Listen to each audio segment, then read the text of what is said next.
Previously on the podcaster's guide to the conspiracy. Previously in May's 3 whole episodes on the various conditions which make something a conspiracy, and then the text of this podcast, MH370. So Very 2014. Project Bluebeam, Nikola Tesla, Ben Reisinger, Ugh. and Seymour Hersh. 2015 was ages ago. An interview with David Icke. I mean, May 2016 featured more than that, but it's really all you need to know.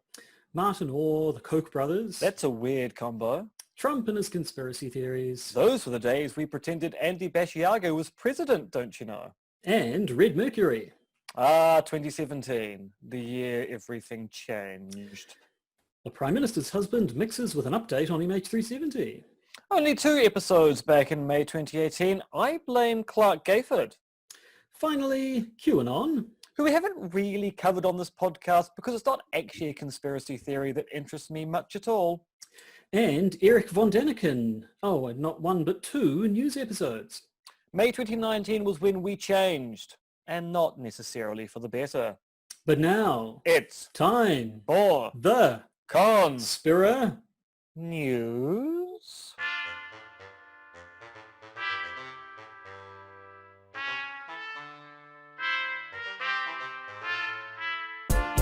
The Podcaster's Guide to the Conspiracy, brought to you today by Josh Addison and Dr. M. Denton.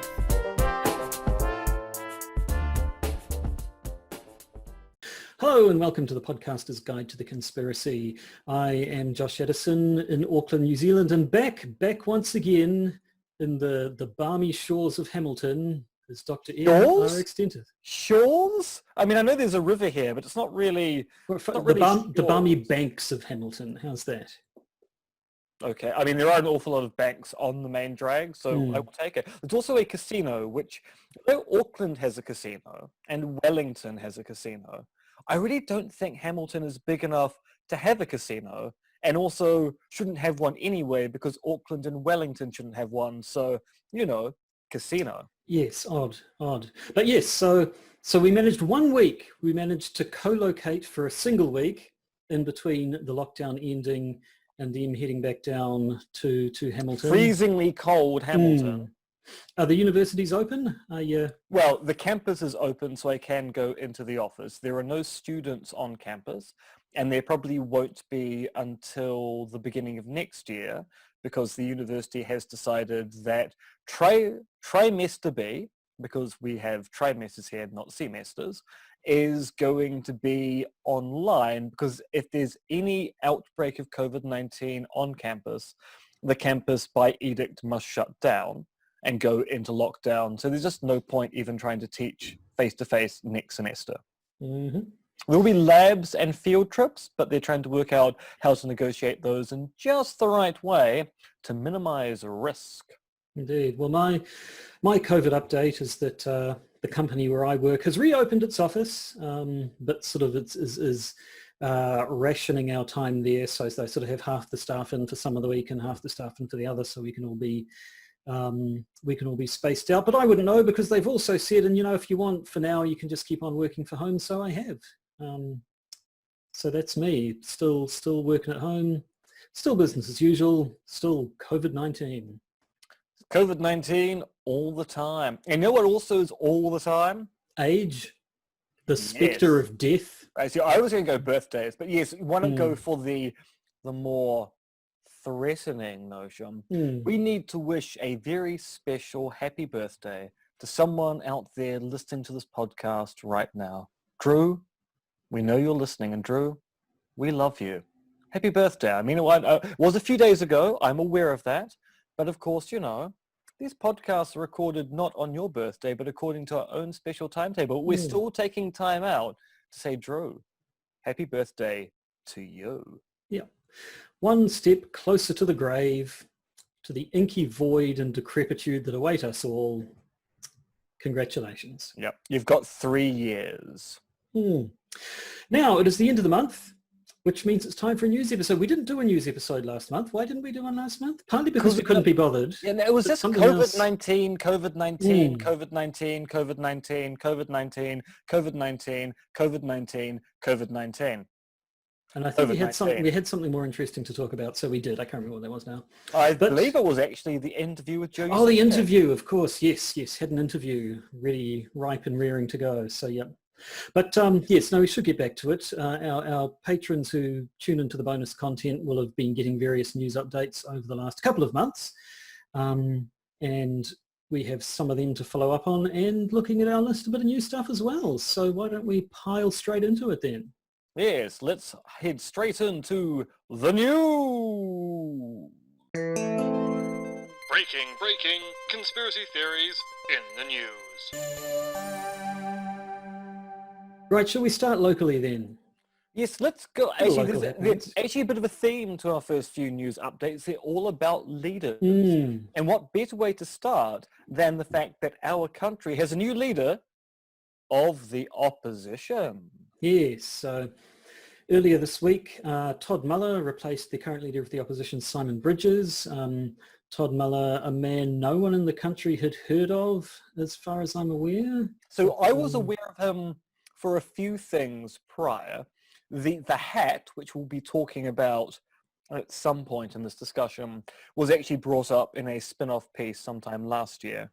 But also, Muller kind of got into the news last year because he didn't like the fact that Te Papa had exhibits on climate change, claiming that they were anti-farmer, which is kind of interesting because he is trying to present himself as being the blue-green leader, despite the fact that all of his credentials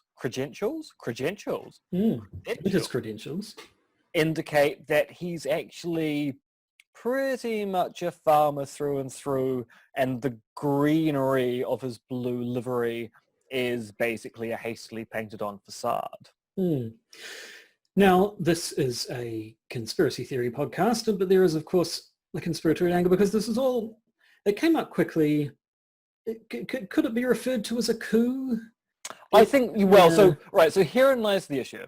So the basic facts of the case are, last week there were not one but two disastrous polls for the opposition party in our country, where they've gone from basically being in the mid to high 40s in popular support to now being at around about 27-28% support. So it turns out that actually under the leadership of Simon Bridges, National's gone downhill quite a bit. And this then led to the notion that Bridges ought to be rolled, and then a whole bunch of names were being put forward for potential new leaders of the party, of which Todd was one of them. And Bridges basically lost a vote of confidence in his caucus, which triggered a leadership election, and Todd is now the new leader of the National Party.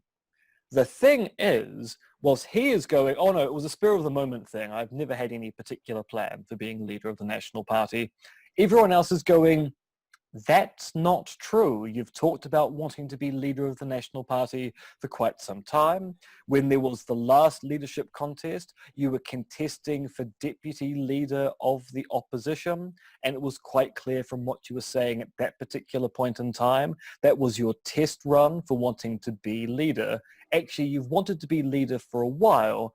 Maybe the poll result has forced your hand earlier than expected, but actually when you say, I never wanted to be leader, it was thrust upon me, that's kind of a lie, covering up the fact that actually you've wanted this for a while. So yes, and that, if that's the story, then it's a coup, and that coup has elements of conspiracy, because basically political coups are conspiratorial by nature. Yes, it would be hard to think of a spur-of-the-moment coup that just sort of happens on the spot without some amount of forethought, which would have to be kept secret at the very least from the people who you're going to be replacing. So I think we can justify talking about it. And then things have gone a little bit wonky right from the start. There was, yes, as you say, it had been noted that Mr. Muller keeps a Make America Great Again cap sort of proudly on display, it seemed. And was it his office or his home? In his office, yes. In his office, yes. So there was a bit of back and forth about that. Is it just an interesting piece of sort of, political memorabilia? I mean, obviously, if you say what you want about Trump, it's certainly a significant moment in American history. But given his other political leanings, it seemed possibly more of a signal, more of a... Well, especially since Judith Collins, now number 3 or 4 on the National Party list, is now going around saying, I don't like being demonized for being white. Does indicate that maybe elements of National are going to resurrect their rather conservative views on race again. Yes, so we'll have to see how that goes. But speaking of leaders who are dead or perhaps not quite, I'm pretty sure we must have, in the news episode a couple of months ago, talked about Kim Jong-un, who was maybe dead, maybe sick, maybe dying. We don't know. Had definitely disappeared from public life in North Korea. And North Korea being North Korea, who the hell knows what's going on in there? So largely it was just speculation. It seemed to point that something was a bit wrong with him, but whether or not he was actually dead or not, who the hell knows? But then it turns out he's not dead after all. Yeah, he just turned up with no explanation as to why he's been away for a while. And there were conspiracy theories about what had happened to him, including the idea he was dead and the regime was managing the transition, or had suffered cardiac arrest during heart surgery and was in a vegetative state not likely to wake up, which would have been a problem for the regime. You have to work out, do we rule in his stead? Do we appoint someone to rule for him? Do we claim he's kind of dead, so we want to replace him? And now, of course, isn't North Korea still technically ruled by Kim Jong-un's grandfather? I'm pretty sure the original Kim sort of died, and then who was the previous one? Kim Il-jong was supposedly just sort of looking after the country until his triumphant second coming or something, and Kim Jong-un's the same. So they could probably manage a leader bumping off and just say, oh, he'll be back. Like Scientology, just waiting for L. Ron Hubbard to return. But yes, even when Kim Jong-un reappeared, people started having conspiracy theories about what he'd been up to.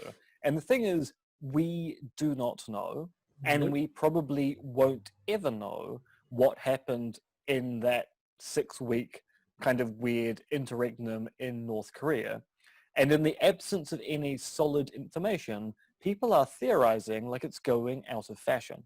Yes, there was a lot of talk about his sister.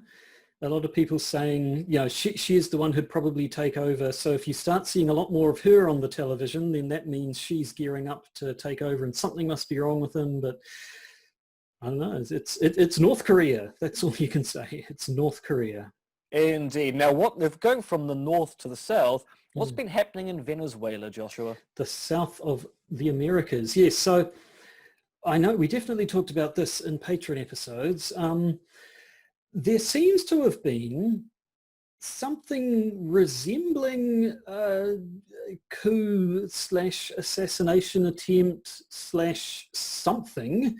I think actually they were trying to abduction against Nicolas Maduro, the current president of Venezuela. So in early May, a bunch of mercenaries were captured coming in via sea from Colombia, and supposedly they were there to overthrow and capture Nicolas Maduro and presumably take him back to the States. Yes, because he has been labeled by the US as a narco-terrorist, and there is a $15 million US bounty on his head if they presumably bring him in alive, not dead. Although I actually don't know whether that's a dead or alive bounty, or bring him in to be tried, but definitely get rid of him from Venezuela.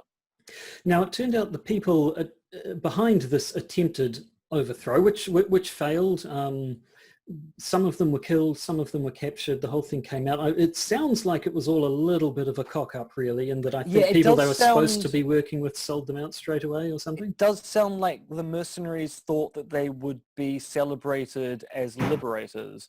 And actually, it turns out as soon as they arrived on soil, the Venezuelans went, oh, God, it's the Americans again. What are they going to do? Put these people under citizen's arrest immediately whilst we get the military police to come and sort this all out. Mm. So the fellow behind it was a guy called Jordan Goudreau. He's a US military veteran who now runs a private security company called Silver Corp USA. Or is that Silver Corps? Probably, actually, yeah. No. Hard to tell with the US, isn't it? It might be Silver Corps USA. Yes, you never know. So he has a slightly spotted past. Well, he's under federal investigation for arms trafficking, for one thing. And apparently was involved in a conspiracy with a former Venezuelan army general to train Venezuelan military deserters in Colombia to then get back at Maduro. It seems like he was in it for the money. He'd taken it upon himself to do this thing, which he believed, he thought, the American authority, it was a thing the American authorities wanted to happen. And he took it upon himself to make it happen, to get that sweet $15 million reward money. And the question is, was he acting with the approval, tacit or otherwise, of the American government? The American government claims, I believe, to have nothing to do with this. And certainly, when it went south straight away, they certainly would have wanted to have nothing to do with it. But it's all a little bit odd, down to the fact that one of the mercenaries who was captured has said in a public statement that he was working under the orders of President Trump. Now, is that in the same way that QAnon dude who shot the Gambino family crime boss thought that he was working under the orders of President Trump in a sort of a weird QAnon-y kind of way? Or did he mean that more literally? We're not sure, but obviously Trump denies any knowledge that anything happened or that anything was going to happen. Well, yes, and it doesn't help that Secretary of State, Mike Pompeo, has said there was no direct US government involvement in this incursion into Venezuela. Now, that might just be a turn of phrase, or it might be a tacit admission that the State Department knew about the raid and had gone, we're not going to explicitly say you should do this, but at the same time, we're also not going to say you shouldn't do it. So there is a question here as to whether the State Department knew this was going on and didn't do anything to stop it, because it's advantageous to the US if Maduro is ousted from power, or whether the State Department actually aided and abetted in the raid. What is interesting is that the US response to mercenaries going into a foreign state to abduct the leader of that state, although I'm aware that it is contested by people outside the US as to whether Maduro is the legitimate president of Venezuela. It is interesting that the US's response was not to go, that's terrible, they shouldn't have done it. Their response was to demand that the Americans be returned home. I very much doubt America would return, say, Australian soldiers who invaded the US to get rid of Donald Trump and go, oh yes, we should definitely send them home. I mean, it was a jolly jape and it didn't work. So off you go, back home with you. And a final little wrinkle, it gets a bit of false flag conspiracy theorizing going on, because always the opposition, led by Juan Guaido, is he one who claims to be the legitimate president? So he's the leader of Congress, and is claiming to be the president. There's a really tricky story, which actually makes him illegitimate now because his term's only meant to be 12 months, and it's been longer than that. So actually he's holding on to power illegitimately anyway in his congressional role. It's very complex.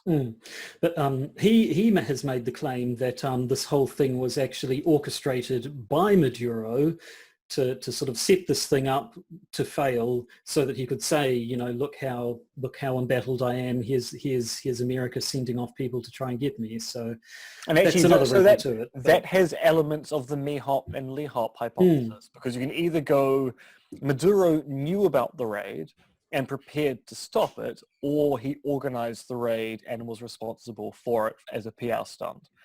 However, given that Juan Guaido is only recognized as president of Venezuela by a few countries overseas, might also think it's in his interest to claim it's a PR stunt to distract from the fact that there was a disastrous coup he may have had knowledge of, which completely failed. Yes, so just generally murky all around. Now, let's come back home then. To our own local leader, Jacinda Ardern. Jacinda Ardern, and dealings with Richard Prosser. Tell us about Richard Prosser. Oh, where to start, Joshua? Richard Sorry, Prosser I should have said sigh deeply and then tell us about Richard Prosser. I'll do that again then. Richard Prosser is a former New Zealand First MP. Now, New Zealand First is one of the minor parties in our government. It often actually ends up being a support party to whoever is in charge at any particular point in time. It's led by this guy called Winston Peters, who for some reason is particularly popular with people over the age of 65. I think it's because he quite clearly cannot die, and I think is an aspirational figure for everyone of advanced years. That is true. And the thing about New Zealand First is, by and large, people vote for Winston Peters. The party does well. And due to MMP, a whole bunch of other MPs come in, and then people discover that Winston Peters might be a charmer, but the people he attracts to the party aren't. And Richard Prosser is one of these people. So he's been in trouble before. So when he was an MP, he's not MP now.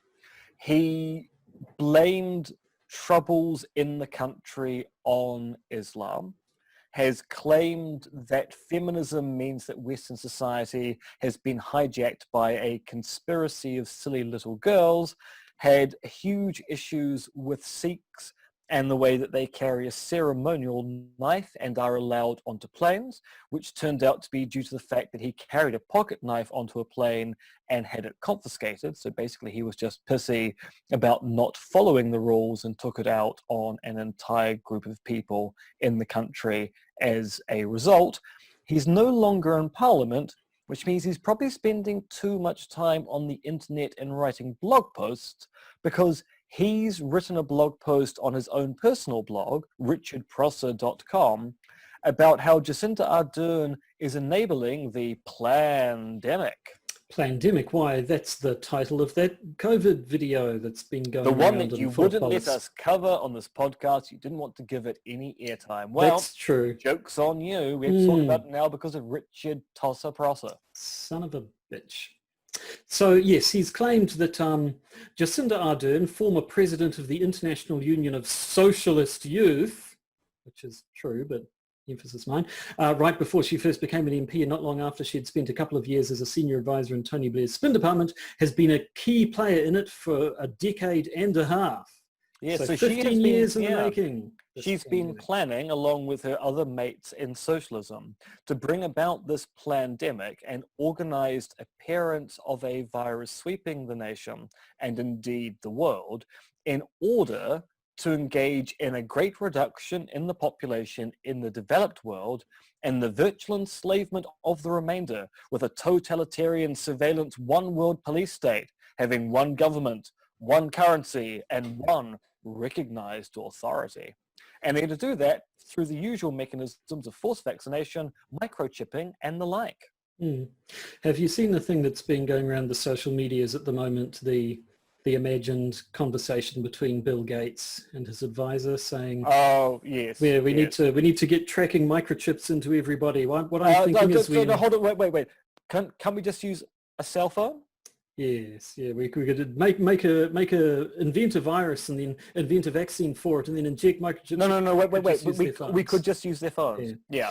It's anyway. The idea that these devices, which for those of you watching the video will now see a cell phone on screen, we can be tracked with those with such ease. You don't need to microchip a population. We've already persuaded people to carry around personal supercomputers in their pockets with GPS units inside.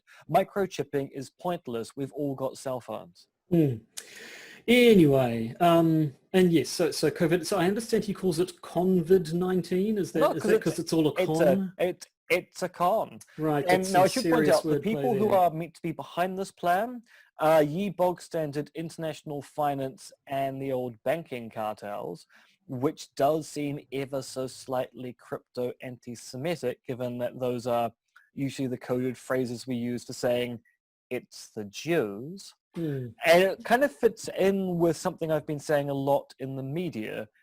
Not many of the COVID-19 conspiracy theories I've seen, and when I say not many, none that I've seen thus far, seem novel. They all just seem like repackaged theories that use the pandemic, not the pandemic, the pandemic as the latest crisis, which is evidence of the supposed end goal of these nefarious conspirators. Mm. Yes, well, now another thing that these conspirators have been saying, conspirators possibly including the I President of the suspect you United mean States as well. conspiracy theorists, otherwise you're saying Sorry, yes, conspirators you're have right. been saying it. And Josh, we're not meant to talk about the actual conspirators. We're meant to be here making fun of these conspiracy theories, not revealing that we know what's really going on behind the scenes. Right, you are. Yes, no, sorry. The conspiracists have been saying various dark suggestions have been going on for a while about the exact origins of COVID-19. Was it made in a lab? Was it released deliberately? Was it released accidentally? Now, there has been some amount of conclusion that no, it was not made in a lab. This is the sort of thing you can tell if you know what to look for when looking at the DNA of something like a virus. You can tell when something like that has been manipulated and they don't see that looking at the COVID-19 virus. Yes, the biologists who have actually looked at the genome of COVID-19 are going, if it has been manipulated, there's been any kind of gene editing on it, it's been done in a way which those of us who know what to look for cannot find evidence of it. And it does look suspiciously like a virus which is mutated naturally and transitioned from one animal species to another.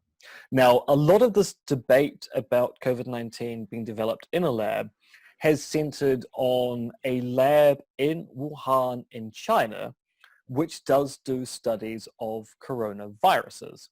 And they particularly look at coronaviruses in bats because it has been suspected for a while a disease of this type will make the species jump. So people have been trying to research these things in advance of that jump so that when we get a pandemic of this particular kind, we've got information to work with. Now, the lab in question has said, look, we do have 3 strains of coronavirus which comes from bats, but the closest match to a COVID-19 strain is 78%, which might seem high, but actually is nowhere near close enough to think that it's going to be the origin state of COVID-19 as we're seeing it in the wild at this particular point in time.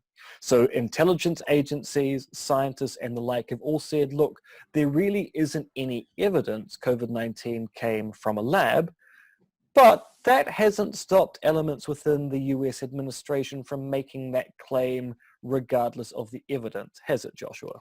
It has not, no. I mean, we've seen the Trump tweets darkly suggesting as much. And then Mike Pompeo, when we were talking about him again just a minute ago, Secretary of State, apparently never heard of him. Apparently made the claim there is, quote, enormous evidence, unquote, that the coronavirus outbreak originated in a Chinese laboratory. As is becoming familiar with a lot of these things, and people said, that's interesting. What is that evidence? That never actually turned up. Indeed, when he was reminded on TV in the US that actually the intelligence agencies had denied that claim, he seemed to immediately turn on a dime and agree with them. Yes, I mean, it's all the appearance is that the Trump administration is desperate to blame the entire thing on China. So they themselves cannot be blamed for it, given that there's an election coming up in November. So how successful that strategy will be, we'll just have to wait and see, I suppose. However, a more successful strategy, or maybe not so much, is Trump's recent claims about Obamagate. Now, Josh, what is Obamagate? What isn't Obamagate, quite frankly? It's all you want it to be and more. So yes, a couple of weeks ago now, Trump started tweeting about Obamagate, hashtag Obamagate. All caps. All caps, yep. and about how this is a massive thing. It was apparently Obamagate makes Watergate look small time. Apparently it's the biggest political crime in history. Didn't actually give any details to what it actually is. Now, it was noted that that the initial flurry of Obamagate tweets started not long after Obama, comments from Obama had come out, where he had been talking about the anarchic state of the administration and basically had stated that Trump was doing a bad job. And if there's one thing guaranteed to set Trump off, it would be Obama bad-mouthing him. So originally these sort of darkly portentous tweets didn't have any meaning attached to them themselves, so people immediately started running around attaching meaning to them. So like the likes of the QAnon folks who believe that Trump is some sort of infallible demigod and that everything he says has deep and profound meaning, immediately decided that this was talking about something, probably those claims we'd seen before that Obama and Biden were sort of planting stories about Trump and Russia to influence the 2016 election. The Q people got all excited about the fact that obviously, the fact that Trump is mentioning Obama like this means Obama is just about to be arrested. That oncoming storm must be oncoming. But still no actual details. Reporters eventually quizzed him on it. Someone from the Washington Post asked him, what's Obama? What the hell are you talking about, man? At which point Trump said, it's been going on a long time. It's been going on from before Eve got elected, and it's a disgrace that it happened. And if you look at what's gone on, and you look at now, all this information that's being released, and from what I understand, that's only the beginning. Some terrible things happened, and should never have been allowed to happen in our country again. You know what the crime is. The crime is very obvious to everybody. All you have to do is read the newspapers, except yours. Except yours, yes. So yes, it's so obvious, there's no need to even say what it is. Apparently. Although now we have some idea of what it's meant to be. So the claim is kind of solidified into Obama's administration was spying on the Trump campaign during the election, which is kind of true. It is the case that there was worry about Russian interference in the 2016 election, which led to agencies like the FBI going, the CIA going, we should probably actually look into this, advising the Obama administration that they thought there was incursion into the Trump campaign. This was put into a letter by Susan Rice to Obama, and then the Obama campaign contacted the Trump campaign, the Obama administration.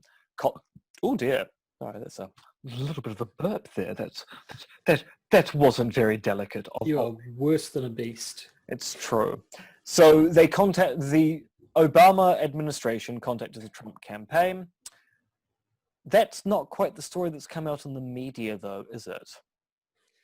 Well, I mean, yeah, there was there were redactions to this email, and then the redactions became unredacted, basically. And so while this email initially looked like, yes, let's spy on the Trump campaign, and very damning, once you read all of the email, it was, yes, let's investigate the Trump campaign and make absolutely certain that you do everything by the book and make sure it's all proper and legit and official. So without the redactions, it actually looks much less damning towards the Obama campaign than it might have originally. Yeah, without the redactions, it actually looks like it was what you would expect in a situation where a foreign nation is meddling in your elections.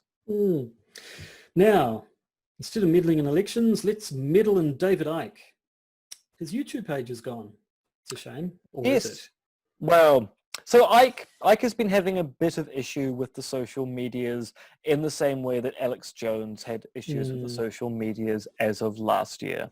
So Jones famously lost his YouTube channel, his Facebook, and the like. David Icke has now lost his YouTube page. And he's lost his YouTube page because he's been spreading conspiracy theories about COVID-19, which have been decided to be the kind of thing which is going to have disastrous public health results, given that David Icke thinks that COVID-19 isn't real and is part of a plot to bring in a new world order, and people should ignore social distancing. They should definitely not get a vaccine if it's made available, etc., etc. And his YouTube page basically went after Facebook had removed his page for similar issues the week before. Now, Icke is annoyed by this because David Icke gets annoyed by being denied a platform everywhere, and has claimed that in retaliation his fans are now spreading his videos by email and the like in the tens of millions, which is a hard metric to get to, given that if you don't have a centralized platform where you can actually see that people are viewing things, you're kind of just making numbers up out of the air. And Icke wasn't getting tens of millions of views on his videos prior to losing YouTube anyway. So it'd be quite surprising if his fandom went up after this rather than down. But it doesn't matter to Icke because Icke now has his own video platform. And I know we did this joke last time, and you already know what the answer is, Josh, but what do you think the name of David Icke's video platform is? Well, it would have to be something that involves his name. Yeah. It would have to be something sort of meaningful and significant. Yeah. So I'm going with Iconic. You are completely correct. Yes, he's got his own video platform called Iconic, and that is where you'll get all your David Icke memeable videos from now on in. Yes, I'm assuming it's probably meant to be iconic, but because Icke is Icke with a CK, it's iconic spelt with a CK, and that reads Iconic in my books. Indeed, I agree with you entirely, and we are the masters of the English race. We sure are. I meant to say language. The masters of the English race is a really, really weird thing for me to have said. How's that Hitler spread doing? Let's move on to Dieselgate. Let's move on. Dieselgate, yes. So this one's been going on for a while. When did this start? Several years ago now. I can't even remember. 2015? 2016? Possibly, yeah, it has. I mean, I think it is 2016 because I do mention it in the new book. I think it is 2016. Yeah. So, I mean, if you may well have forgotten by now, I'm sure Volkswagen hopes you have, that they got caught cheating emissions tests in a bunch of their diesel vehicles.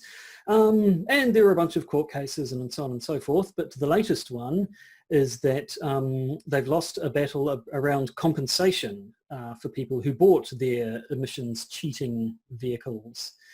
So not just that, not just people who bought them second-hand. Oh yes, second-hand minivan, yes. So basically it turns out you can get compensation from VW if you bought one of their vehicles that had a cheat device in it before the whole Dieselgate scam was revealed, but presumably if you still bought one after it was revealed, they're going to argue you knew what you were getting, and so there's no compensation there. Yeah, so basically it turns out that the punishment for VW in Germany is, well, the person who sold the car wouldn't have known you put a cheat device in it, so they sold it honestly thinking it was an emissions efficient vehicle. You can't really claim compensation against someone who wasn't aware that they had a car that was cheating. So basically, not only do you have to pay compensation to people who bought vehicles from you brand new, if someone on-sold the vehicle, you have to pay for that as well, VW. This is the punishment for engaging in a conspiracy. You must face the highest legal hurdle. You must give money to everyone.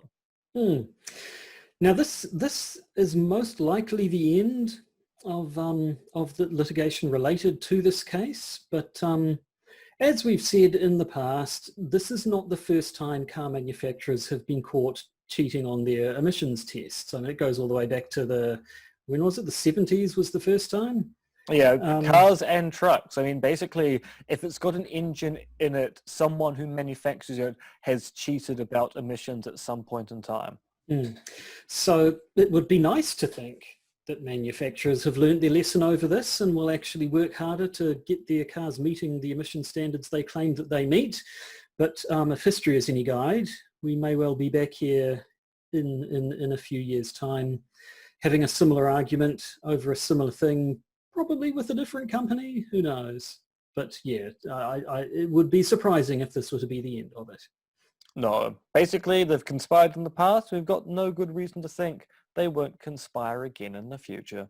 And that brings us to the end of our news updates. Those were all the things we felt like highlighting this month. Actually, one thing that just came up the other day, which you haven't got in our notes, the whole Trump, Joe Scarborough killed a woman conspiracy. Did you see? Yes, I was thinking we'd probably talk about that in the bonus episode next week. Yeah, but once it's fully developed, because there's been new stuff in the last few hours, basically, where The Guardian had a piece on how quite a lot of Trump's media allies in the US are chastising the president for continuing to insinuate but not claim directly that a news host killed someone. So people are going, yeah, this is gone from something that we can ignore to he keeps on doing it and it's newsworthy and we're kind of Republican aligned, but at the same time, you're attacking our own here,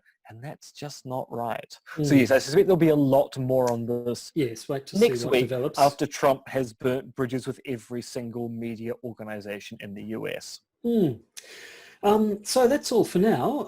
Well, for the main episode, of course. Now, as is our wont, when it's a newsy episode in the main episode, the patron bonus content will be not newsy, although it's kind of current events. It is, and it's rather interesting in its kind of Germanic focus. It's a little bit alt-righty, it's a little bit Freeman on the land, and it's a whole bunch of a supposed king of New Germany. Now, I do want to point out that we have been releasing this bonus content to people who aren't patrons. I don't know why I put a really long pause on there. During the lockdown, for the sheer fact, the more content, the better when people are locked down. But given that we're all kind of coming out of lockdown now, this will be the last bit of bonus content we'll be giving away for free. If you want the bonus content, you will need to become a patron, either via the Podbean patron system or the Patreon system. But this bonus episode will be available to non-patrons in a week's time.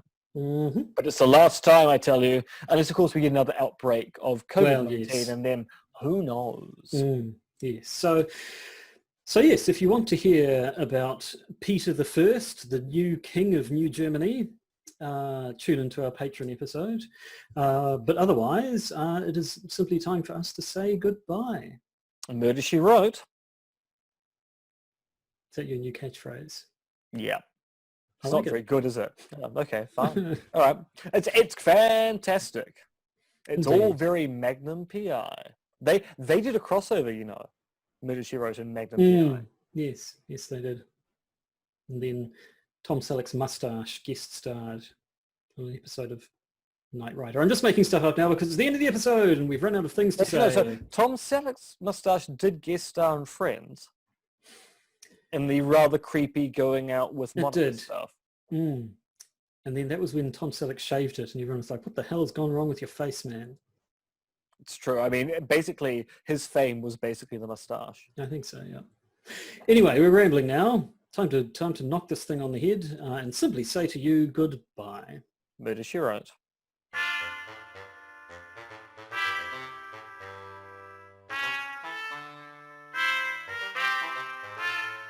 You've been listening to the Podcaster's Guide to the Conspiracy, starring Josh Addison and Dr. M.R. Extenter, which is written, researched, recorded, and produced by Josh and M. You can support the podcast by becoming a patron via its Podbean or Patreon campaigns. And if you need to get in contact with either Josh or M, you can email them at podcastconspiracy@gmail.com or check their Twitter accounts, Monkey Fluids and Conspiracism.